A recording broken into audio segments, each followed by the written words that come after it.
Reveal చేయడం అంత పెద్ద బాగోదు. ఓకే.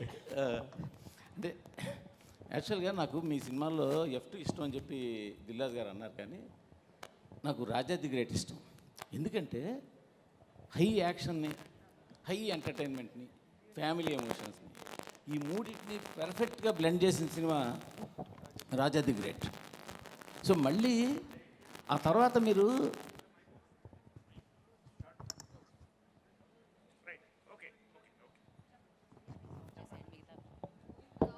హలో, తర్వాత మీరు ఎంటర్టైన్మెంట్ చేస్తున్నారు కానీ యాక్షన్ కొంచెం వదిలేశారు. నాకు ఈ సినిమా చూస్తుంటే మళ్ళీ రాజా ది గ్రేట్ లాగా అటు ఫ్యామిలీ, ఇటు యాక్షన్, అటు వెంకీ గారికి కావాల్సిన ఇంటింట్లో ప్రియరలు, ఒంటింట్లో ప్రియరలు, ఆ బ్లెండ్ ఇవన్నీ కలిపి మీరు కథ అల్లినట్టు కనిపిస్తుంది. బేసిక్గా సీఎం ఉన్నారు, పార్టీ ప్రెసిడెంట్ ఉన్నారు, CEO ఉన్నారు, సో అక్కడ గ్యాంగ్స్టర్లు ఉన్నారు. సో ఒక క్లైమాక్స్లో ఏదైనా ఒక కిడ్నాప్ డ్రామా లాంటిది ఏదో మిక్స్ చేసి ఉంటారని అనుకుంటున్నాను. సో ఎక్స్ కాపుకి పిలుపు రావడం, ఎక్స్ కాపు వెళ్ళి సేవియర్ లాగా ఆ స్టేట్ గవర్నమెంట్ ప్రాబ్లమ్ని సాల్వ్ చేయడం, ఈ సాల్వ్లో ఇద్దరు హీరోయిన్లు ఆయన పక్కన ఉండి ఎంటర్టైన్మెంట్ చేయడం, ఇదన్నీ నేను అనుకుంటున్నాను.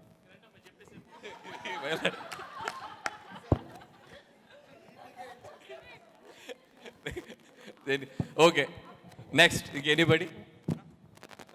అనిల్ గారు, చెప్పండి. అంటే ఈ క్రియేటివ్ ప్రాసెస్ అంతా యూజువల్గా మీది.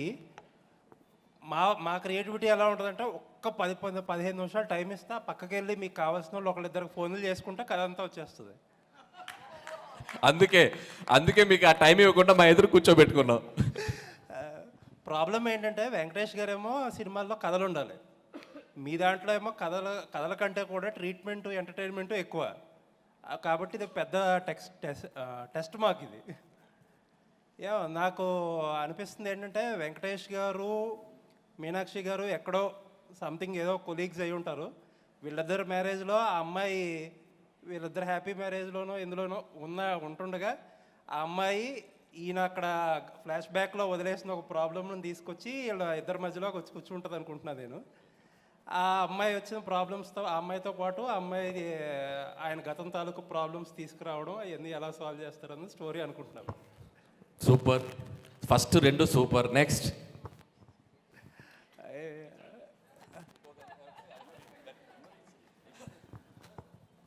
మీనాక్షిని బిఫోర్ ఎంట్రీ అమ్మాయిని ఏదో సిచ్యువేషన్లో సేవ్ చేసి ఉంటారు కాపుగా ఉన్నప్పుడు. తర్వాతకి ఈయనకేదో ఒక డెఫిషియన్సీ ఏదో వచ్చి ఏదో ప్రాబ్లమ్స్లో ఉండుంటారు. అప్పటికి ఈ అమ్మాయికి వీళ్ళ ఆ CEO వీళ్ళకి ఏదో ఇష్యూ ఉంటుంది. ఆ ఇష్యూని సాల్వ్ చేయడానికి ఈ అమ్మాయి హెల్ప్ చేసి ఉంటుంది. ఓ వండర్ఫుల్. Next anybody? సార్ ఇక్కడ సార్ సాఫ్ట్వేర్ యజమాని ఎవరైతే ఉన్నారో, ఓకే, సో తను మర్డర్కి గురవుతాడు అనుకుంటున్నాను. దాన్ని సాల్వ్ చేయడానికి ఎక్స్ కాపుగా ఉన్నటువంటి గర్ల్ ఫ్రెండ్ సహాయంతో, ఇప్పుడు ఎవరైతే IPS ఉన్నారో మీనాక్షి గారి సహాయంతో ఎక్స్ కాపుగా ఉన్న అతను తన వైఫ్ ద్వారా ఈ కేసుని అంతా ఛేదిస్తాడు. దానికి అక్కడ ఉన్నటువంటి CM కావచ్చు, వాళ్ళ ఏవైతే పార్టీ ప్రెసిడెంట్, ఎక్స్ సాఫ్ట్వేర్ దానికి లింక్ ఉంటుంది. దానికి CM ఏ విధంగా సహాయపడతాడు, ఆ మధ్యలో జరిగిన డ్రామా ఏంటి, వాళ్ళ ఫ్యామిలీ ఆ మర్డర్ని ఏ విధంగా చేంజ్ చేస్తుంది, ఏ విధంగా ఆ కేసును సాల్వ్ చేస్తుంది అనేది గెస్సింగ్ సార్. అంటే నిజంగా చాలా ఇంట్రెస్టింగ్ ఉంది. అంటే ఒక ప్లాట్ పాయింట్కి ఎన్ని పాయింట్ ఆఫ్ వ్యూస్ ఉన్నాయో తెలుస్తుంది సార్. అది కాదు సార్, ఇది సినిమా షూటింగ్ మొదలెట్టే ముందు పెట్టుంటే 4-5 కథలు తిద్దరు, సీక్వెల్ తిద్దరు. ఇప్పుడు పర్లేదు, ఇప్పుడు నోట్ చేసుకుంటాం. బాగా చెప్తే అనిల్ గారు, ఊర్లో అమ్మ ఫోన్ చేసి, ఎరా దీపావళికి వస్తున్నావా, ఉగాదికి వస్తున్నావా అంటే, లేదమ్మా మేము సంక్రాంతికి వస్తున్నాం అని చెప్పుంటారు. అంతే కదా స్టోరీయా?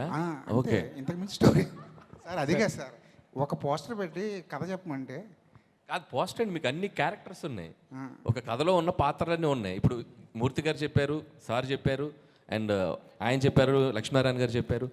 వాళ్ళు నేను ఎంతవరకు చెప్పారంటే లాస్ట్లో చెప్తా, but they tried very well. అది వెరీ వెల్. అది సరే, ఇప్పుడు సంక్రాంతికి వస్తున్నారు కాబట్టి ఈ టైటిల్ పెట్టారు. ఒకవేళ సంక్రాంతికి రాకపోతే X3 అని పెట్టేవారా? లేదండి, X3 ఓ ఎక్స్గా అంటే ఈ సినిమా కథలోనే అది భాగం. అదేంటనేది మీరు సినిమా చూసాక అర్థం అవుతుంది. ఎందుకు పర్టికులర్గా సంక్రాంతికి వస్తున్నాం అని చెప్పడం. There is a reason for that. ఏదో రిలీజ్ గురించో ఫెస్టివల్ దీని గురించో కాబట్టి there is a reason for that. Anil గారు ఇక్కడ నేను కథ గిద ఏం ఊహించను కానీ నేను ఒకటి అడుగుతా మిమ్మల్ని. సార్ మేము అడిగింది ఒకటి చెప్పి మీరు అడగండి సార్. అదే చెప్తా. మేము అడిగిన దానికన్నా ఏదో ఒకటి చెప్పి అడగండి. భగవంత్ కేసరిలో జైలర్ చచ్చిపోతే ఎస్ఐ చచ్చిపోయినట్టు బ్రేకింగ్ వేసిన అనిల్ రావుపూడి ఈ సినిమాలో పక్కన ఐపీఎస్ ఆఫీసర్ని పెట్టుకొని అట్లాంటి తప్పులు చేయకుండా ఈ సినిమా తీస్తున్నారు. మీరు ఇంకా మర్చిపోలేదు అది. అసలు సమస్యలు ఎందుకు? అసలు ప్రపంచంలో ఎన్ని సమస్యలు ఉన్నాయి సార్, ఎన్ని సమస్యలు ఉన్నాయి నాకు అర్థం కాల. ఇదేగా సినిమా మీరు కాదు, న్యూస్ బులెటిన్లో జైలర్ బదులు ఎస్ఐ రాసావంట. అది మర్చిపోరా మీరు? 1 year అయింది సార్ మూర్తి గారు. అదేంటి, అది నా తప్పు కూడా కాదు. కింద జైలర్ బదులు ఎస్ఐ రాశారు. ఆయన ఇంకా గుర్తుపెట్టుకుని అడుగుతున్నారు. My God. సార్ అనిల్ గారు నాకు 2 అనుమానాలు. దిల్ రాజు గారు ఇదంతా ఫిట్టింగ్ పెట్టి కథలని చెప్పి ఆయన మనసులో మీరు మా సినిమాలు బాగున్నాయని బాగాలేదని అంటారు కదా, బాగా అయ్యిందిలే మీకు, మీ క్రియేటివిటీ మీరే చూసుకోండి అని ఆనందిస్తున్నారేమో అని ఒక అనుమానం. ఇంకొక అనుమానం ఏంటంటే మొత్తం కథలన్నీ కలెక్ట్ చేసుకుంటారు, మాకేదో ప్రీ రిలీజ్లో గిఫ్ట్ అంటారు, మీరు ఇప్పుడు 15 కోట్లు 20 కోట్లు పెట్టి ఆ కథలతో సినిమాలు తీసేస్తారని ఒక భయం ఉంది. ఖచ్చితంగా మీరు చెప్పిన కదా మీకు గుర్తుంటుంది. మీ క్రెడిట్ మీకు ఇస్తాం, కావాలంటే రెమ్యునరేషన్ కూడా ఇస్తాం. యా, అదే ఐడియా. కదే చెప్పాలి వెంకట్ గారు, కదే చెప్పాలి. కదే అండి. ఆ. అంటే నాకు గతంలో ఓ సినిమా చూశాను, జీవిత ఖైదీ అని, శోభన్ బాబు గారిది. అందులో కూడా జయప్రద, జయసుధ గారు, శోభన్ బాబు గారు ఎస్ఐ, జయప్రద గారేమో పోలీస్ ఎక్స్ లవర్, జయసుధ గారేమో వైఫ్. ఈ ముగ్గురు సేమ్ క్యారెక్టర్స్ ఇవి.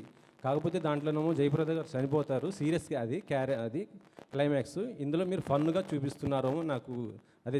కాకపోతే అంటే ఆ క్యారెక్టర్స్ చూసినప్పుడు 3 క్యారెక్టర్స్ కూడా జీవిత ఖైదీ ఆ సినిమా క్యారెక్టర్సే నాకు ఇక్కడ వచ్చినాయి. సేమ్ క్యారెక్టర్స్ సేమ్ మొత్తం అలా అయితే అనిపించింది. Fun, serious. అది మీరు కథ చెప్పలేదు నాకు. ఆ క్యారెక్టర్స్ నాకు క్యారెక్టర్స్ చెప్పారు. Okay okay, done. Okay, next next. Lakshmi గారు కథ చెప్తున్నారు అంతే, క్వశ్చన్స్ కాదు.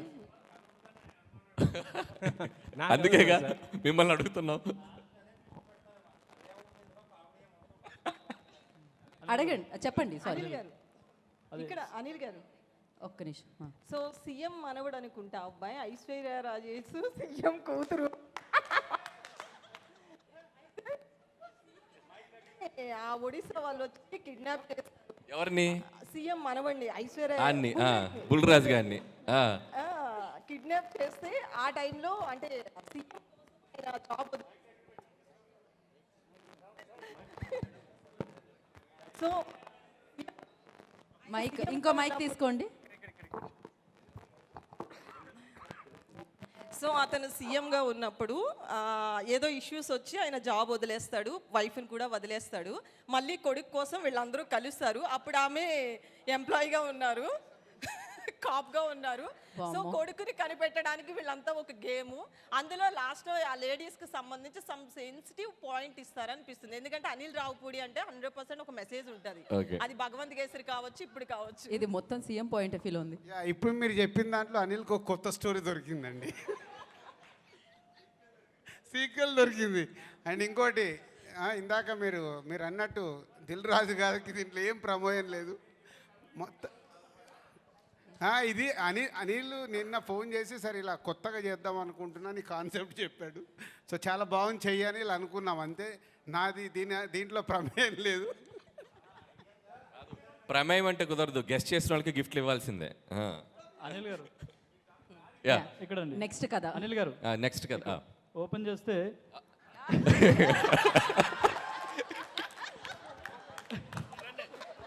నెక్స్ట్ షాట్ చెప్పండి ఒకసారి. అదే సాయి కుమార్ గారు ఎలివేషన్తో మీరు వస్తారు. అప్పట్లో ఒకడు ఉండేవాడు పోలీసు, ఇలా ఉండేవాడు, ఇలా గంభీరంగా ఇలా ఉండే, ఆయన కొడితే ఎక్కడెక్కడ వెళ్ళిపోతారని ఒక ఎలివేషన్ వస్తుంది. ఎలివేషన్తో మీరు వస్తారు. అక్కడ ఒక ఊర్లో గ్రామంలో సాఫ్ట్వేర్ కంపెనీ పెట్టాలనుకుంటారు. కాకపోతే అక్కడ ఒక ప్రాబ్లం వస్తుంది.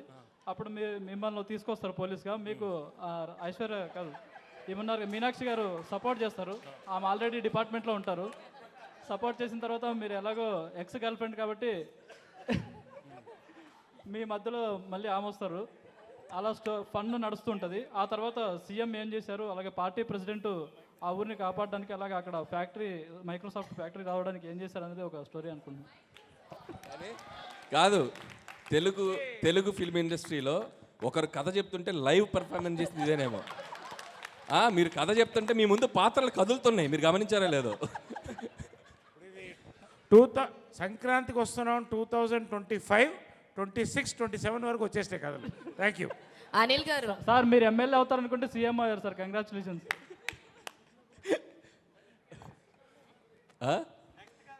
అనిల్ గారు పక్కా అనిల్ గారు ఇక్కడ కీర్తి.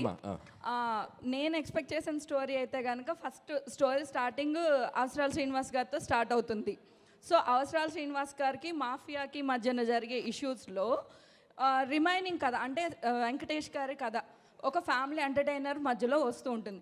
సో ఆ కథలో వచ్చిన ఒక చిన్న ప్రాబ్లంకి కీ పాయింట్ సాయి కుమార్ గారు. ఓహో. సో ఆ సాయి కుమార్ గారు నుంచి వెంకటేష్ గారికి స్టోరీ డైవర్ట్ అవుతుంది. మధ్యలో ఫన్ ఎలిమెంట్స్ అన్నారు కాబట్టి నరేష్ గారిది అండ్ అలానే గణేష్ గారిది ఫన్ ఎలిమెంట్స్ అన్నారు కాబట్టి సో కనెక్టివిటీ ఉంటుంది. అలా అది మేము ఎక్స్పెక్ట్ చేస్తున్నాం. కీర్తి, మీ ఫోన్ నంబర్ ఏంటి?